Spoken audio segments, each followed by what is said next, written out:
Cockroach जनता party इस समय अगर देश दुनिया सोशल मीडिया पर उनके नाम छा रहा है तो वह सिर्फ एक नाम है, कॉकरोच जनता पार्टी। जी हां, कॉकरोच जनता पार्टी ने लोगों के दिल दिमाग जहन में इतना असर कर दिया है कि लोग उसका नाम नहीं बोल पा रहे, और नाम भूले भी तो कहीं ना कहीं किसी कारण से दोबारा याद आ जाता है। एक तो यह है कि सरकार और कॉकरोच जनता पार्टी के बीच में जो समझौता हुआ था उसको तोड़ने की बात सामने आ रही है। उसको तोड़ने की बात सामने आ रही तो कॉकरोच फिर कह रहे हैं कि अगर सरकार ने समझौता तोड़ा, छात्रों को ऐसे ही प्रताड़ित किया जाता रहा, तो हम फिर सड़कों पर उतरेंगे। इस बार मामला थोड़ा भारी पड़ सकता है। यह कुल मिलाकर कॉकरोच जनता पार्टी एक तरह से चेतावनी दे रही है। लेकिन क्या कॉकरोच जनता पार्टी सिर्फ छात्रों के लिए आंदोलन ही करेगी या फिर उसकी जमीनी तैयारी राजनीतिक रूप से कुछ और भी है?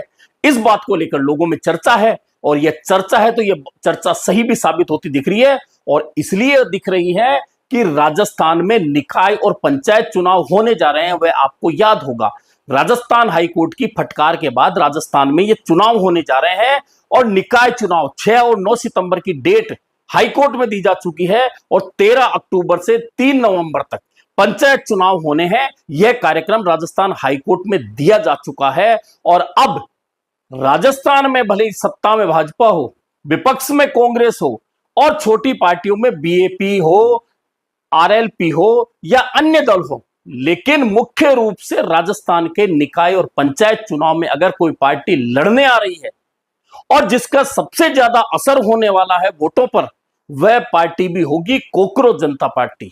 जी हां, कॉकरोच जनता पार्टी निकाय और पंचायत चुनाव में आपको हर जगह नजर आएगी। अब आप कहेंगे कैसे, तो यह भी बात करेंगे। और यह कॉकरोच जनता पार्टी न सिर्फ कांग्रेस, भाजपा और छोटे अन्य दलों पर असर करने वाली है, इसका असर निश्चित मान के चाहिए हर वोटर पर होना है। और कैसे होना है, क्यों होना है, कैसे चुनाव लड़ेगी, कौन कौन चुनाव लड़ेगा, क्या रणनीति होगी, करेंगे इस पर बात। मैं हूं जर्नलिस्ट योगेश के शर्मा। अगर चैनल पसंद आए तो लाइक और सब्सक्राइब जरूर कीजिए।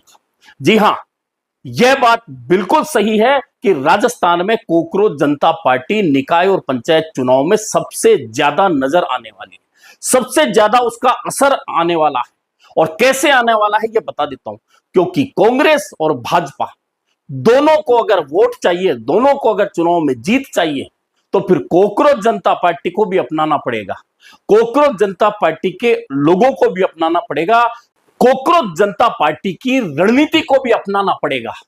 और यह इसलिए अपनाना पड़ेगा कि किसी भी पार्टी को किसी भी चुनाव में जीत के लिए, किसी भी राज्य में, देश के किसी भी कोने में अगर वोट चाहिए, ताकत चाहिए, तो फिर कॉकरोच जनता पार्टी से जो जुड़ा हुआ वोटर है, यानी कॉकरोच जनता पार्टी का जो नारा था, यानी कि कॉकरोच जनता पार्टी की जो मसल्स पावर है, उसको काम लेना पड़ेगा। और वह मसल्स पावर युवा की है। जी हां, वही युवा जिसे भाजपा के प्रदेशाध्यक्ष पत्थरबाज कह रहे थे, वही युवा जिसे मवालीर गुंडा कह रहे थे भाजपा के प्रदेशाध्यक्ष मदन राठौड़, उस समय जब भाजपा ने प्रदर्शन किया था कांग्रेस के खिलाफ। लेकिन अब चूंकि चुनाव है और चुनाव में वही वोटर सबसे ज्यादा बाहर निकल के दिखेगा, वही सड़कों पर नजर आएगा, और वही हार जीत की नींव रखने वाला है। वह वोट है युवा वोट, जिसे इस समय एक नया नाम दिया गया है, और नया नाम चल रहा है नए जमाने के अनुरूप जैन जी। जी हां, कांग्रेस हो चाहे भाजपा, दोनों पार्टियों की रणनीति अब उसी जैन जी यानी कॉकरोच जनता पार्टी को सोचने के साथ में बनानी पड़ रही है। क्योंकि दोनों पार्टियों को यह बात बहुत बेहतर तरीके से पता है कि अगर ये जैन जी जिस पार्टी से नाराज हो गया या जिस राह पे चल गया, वह राह पकड़नी ही पड़ेगी। अगर उस राह को छोड़कर चुनाव में उतरे तो कहीं मात खा जाएंगे। जी हां, कांग्रेस ने तो यह तय कर लिया है। कांग्रेस ने तय क्या किया है, कांग्रेस की पूरी रणनीति निकाय और पंचायत चुनाव की पूरी तरह से कॉकरोच जनता पार्टी पर आधारित रहने वाली है। और कैसे आधारित रहने वाली है कि कॉकरोच जनता पार्टी की जो रणनीति थी, कॉकरोच जनता पार्टी की सीधी सीधी सी यह रणनीति थी कि रणनीति बनाइए ऐसी कि जनता में सीधी कोई भी मुद्दे की मार हो और जनता उस मुद्दे पर तुरंत खड़ी होकर और हमारा समर्थन कर दे। तो आपने देखा होगा कि देश का मेन स्ट्रीम मीडिया, जिसे मुख्य मीडिया कहा जाता है, जो अब देश में धराशायी होकर 157 नंबर यानी 150 के पार जा चुका है, जिसकी स्थिति 180 में से 157वां नंबर हिंदुस्तान के मेन स्ट्रीम मीडिया का आ चुका है। वह मेन स्ट्रीम मीडिया पूरी तरह से कोकरोच जनता पार्टी के आंदोलन को न सिर्फ बदनाम कर रहा था बल्कि उसे दिखाने से भी परहेज कर रहा था। लेकिन मेन स्ट्रीम मीडिया से अलग हटकर एक मीडिया है सोशल मीडिया। उस सोशल मीडिया का जो अभियान था कोकरोच जनता पार्टी का, उस अभियान के दम पर ना सिर्फ इस आंदोलन को चलाया गया बल्कि इसकी जो हवा चली सोशल मीडिया के जरिए, उस हवा के चलते सरकार को दबाव में भी ले आए, और दबाव में नहीं ले आए बल्कि सरकार को समझौते पर भी मजबूर कर दिया है। शिक्षा मंत्री को इस्तीफा देने पर भी मजबूर कर दिया, और आज तक लोकसभा की हर चर्चा में वे शामिल हैं। तो इसका एक कारण है सोशल मीडिया। यानी कि अब कांग्रेस राजस्थान में निकाय और पंचायत चुनाव जीतने के लिए जो रणनीति बना रही है, वह सिर्फ ऐसी रणनीति बना रही है कि कांग्रेस के तमाम कार्यकर्ताओं पदाधिकारियों को कह दिया गया है, 200 प्रभारी हैं विधानसभा वार, 300 पर्यवेक्षक हैं, उन तमाम लोगों को कह दिया गया है कि सोशल मीडिया का बेहतर इस्तेमाल करें और सोशल मीडिया के जरिए उन मुद्दों को पकड़ें जो मुद्दे सीधे जनता से जुड़े हों, जनता से जुड़े हों तो उनको सीधे जनता तक ले जाया जा सके, वह भी सोशल मीडिया के जरिए।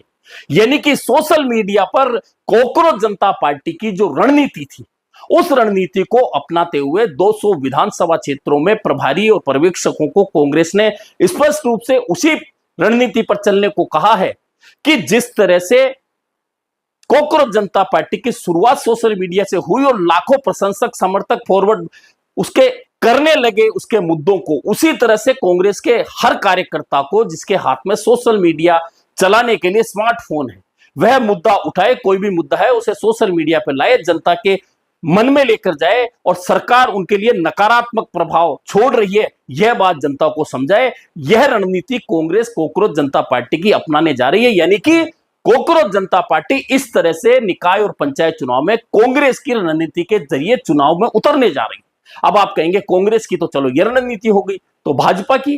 तो भाजपा की रणनीति भी यही है कि जिस वोटर को, जिस प्रोटेस्टर को, जिस प्रदर्शनकारी को भाजपा के प्रदेश अध्यक्ष मदन राठौड़ ये कह रहे थे ये तो पत्थरबाज हैं, ये तो मवाली हैं, ये तो गुंडे हैं, अब भाजपा को वही वोटर याद आ रहा है। और क्यों याद आ रहा है? जैसे मैंने कहा कि निकाय और पंचायत चुनाव हो चाहे कोई भी चुनाव हो, 50% जो भागीदारी होती है प्रमुख रूप से, सक्रिय रूप से वह युवा की होती है।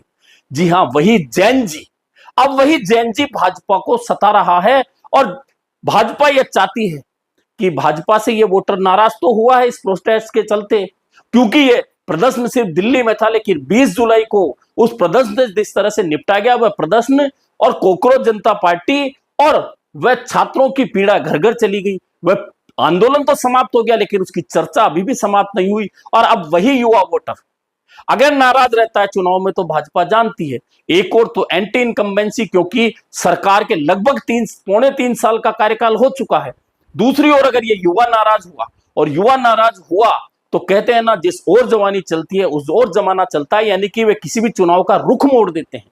यानी अब भाजपा को उस जैन जी की याद आ रही है, और याद आ रही तो भाजपा की रणनीति भी अब उसी जैन जी यानी कोकरोच जनता पार्टी के लोगों के हिसाब से बन रही है। और भाजपा अपने लोगों को घर घर जाकर, कम से कम एक स्टूडेंट के घर तक पहुंचकर उसे भाजपा के प्रति फिर से सकारात्मक बनाने की है। और चुनाव से पहले भाजपा यह करना चाहती है ताकि उससे जो नाराज है युवा, उससे जो जैन जी नाराज है, उसे खुश किया जा सके, और जो नकारात्मक प्रभाव पड़ सकता है कोकरोच जनता पार्टी के आंदोलन का, नीट पेपर लीक के आंदोलन का, पूरे देश में फैले आंदोलन का, उसका प्रभाव जो अब तक नकारात्मक भाजपा के प्रति बना हुआ है, उसे थोड़ा सा घुमा करके सकारात्मक किया जा सके और फिर उसका प्रभाव कम करने के साथ चुनाव में उतरा जाए, ताकि लोगों का गुस्सा भाजपा के खिलाफ कम से कम हो। ऐसे में दोनों पार्टियों की पूरी रणनीति युवा, जैन जी या कोकरोच जनता पार्टी के साथ में आंदोलन से जुड़े उन युवाओं पर केंद्रित हो गई है। यानी कि इस तरह से निकाय और पंचायत चुनाव जो राजस्थान में होने जा रहे हैं, वह पूरा का पूरा फोकस दोनों पार्टियों का जैन जी, युवा या कोकरोच जनता पार्टी के आंदोलन के साथ में जुड़ गया है। यानी कि इस तरह से कोकरोच जनता पार्टी राजस्थान में होने वाले निकाय और पंचायत चुनाव में पूरी तरह से प्रभावी होगी, भाषणों में होगी, सड़कों पर होगी, प्रचार में होगी, चुनाव में वोट डालने तक उनका असर होगा। अब यह असर किसके लिए सकारात्मक, किसके लिए नकारात्मक होगा, यह तो चुनाव परिणाम बताएंगे। लेकिन यह तय है कि कॉकरोच एक नाम जो देश के सीजेआई के मुंह से निकल गया था और निकल गया, उसको पकड़कर कॉकरोच जनता पार्टी का गठन हो गया, आंदोलन हो गया, आंदोलन समाप्ति हो गया। लेकिन वह लोगों के जहन में बैठ गया, लोगों के जहन में बैठ गया। सिर्फ राजस्थान के निकाय और पंचायत चुनाव नहीं, अगले साल होने वाले 7 राज्यों के चुनाव में भी यही युवा, यही जंजीर, यही कॉकरोच से जुड़ा प्रोटेस्टर बहुत प्रमुख भूमिका निभाने वाला है। यानी कि हर चुनाव में आने वाले दिनों में कॉकरोच जनता पार्टी का नाम, कॉकरोच जनता पार्टी की रणनीति और कॉकरोच जनता पार्टी से जुड़ा प्रोटेस्टर नजर आने वाला है। उसका असर भी वोटों तक पहुंचने वाला है। ऐसे में तय मानिए कि अब राजस्थान के निकाय और पंचायत चुनाव में जब कॉकरोच जनता पार्टी का एंट्री तो हो ही गई है, अब यह एंट्री कितना असर कहां दिखाने वाली है, यह देखना काफी महत्वपूर्ण होने वाला है। अभी के लिए इतना ही, फिर मिलेंगे नए मुद्दे पर चर्चा के साथ।